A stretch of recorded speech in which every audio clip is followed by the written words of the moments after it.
காங்கிரஸ் திமுக கூட்டணிக்குள்ள குழப்பம், கூட்டணி இல்ல தனிச்சு நிக்க போறோம் இப்படிங்கிற ஒரு விஷயம் போயிட்டு இருக்கு. நீங்க அதை எப்படி பாக்குறீங்க? அந்த கூட்டணி ஜெயிக்கிறதுக்கான வாய்ப்புகள் மிக அதிகம். ஆஹா. அதனாலதான் இவ்வளவு வதந்திகள் அதை பத்தி வருது. என்டிஏ பத்தி யாராவது பேசுறாங்களா?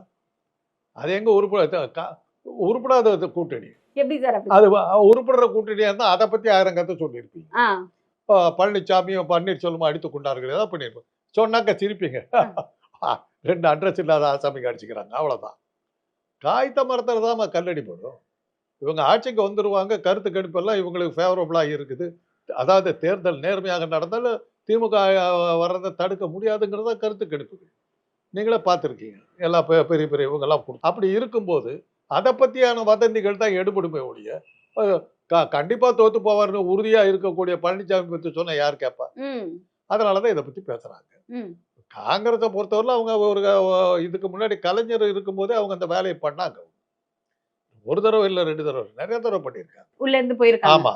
1977 எம்ஜிஆர் அதிமுக ஆரம்பிச்ச உடனே சட்டமன்ற தேர்தலில் 1977 நிக்கிறாங்க. கலைஞர் நிக்கிறாரு.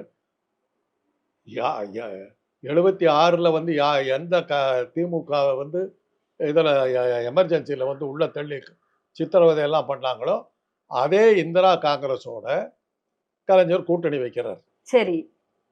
பொருந்தா கூட்டணி வச்சுட்டு அதுல அவங்க என்ன கேம் விளையாடினாங்கன்னா, அந்த அம்மாளுக்கு எம்ஜிஆர் வந்துடணுங்கிறதுல ஒரு ஆசை. அதே சமயத்துல கலைஞர் வந்து தனக்கு எகேன்ஸ்டா எதுவும் பண்ணக்கூடாதுங்கிறதுக்காக ஒரு ராஜதந்திரமா கூட்டணி சேர்ற மாதிரி சேர்ந்து என்ன சொல்லிட்டாங்க, கூட்டணி தேர்தல் முடிந்த பிறகுதான் முதலமைச்சர் யாருங்கிறது அறிவிப்போம்ட்டாங்க. கூட்டணி சேர்ந்தாச்சு, திமுகவும் இந்திரா காங்கிரஸும். ஆனா முதலமைச்சர் யாருங்கிறது தேர்தல் முடிவுக்கு பிறகுதான் அறிவிக்கப்படும். யார் தலைமையில் இல்ல, யார் தலைமைன்னு அப்புறம் தான் சொல்லுவோம்னு சொல்லிட்டாங்க. போட்டு இது பண்ணியாச்சு. எலெக்ஷன் என்ன திமுக ஜெயிச்சா தலைவர் வருவாராங்கிறதே சந்தேகம். நாம ஏன்டா பொண்ணுட்டான். காங்கிரஸ்காரனுக்கு அதே சந்தேகம், நாம வருமா இல்லையான்னு தெரியல. 2 பேரும் போல எம்ஜிஆர் ஜெயிச்சிட்டார்.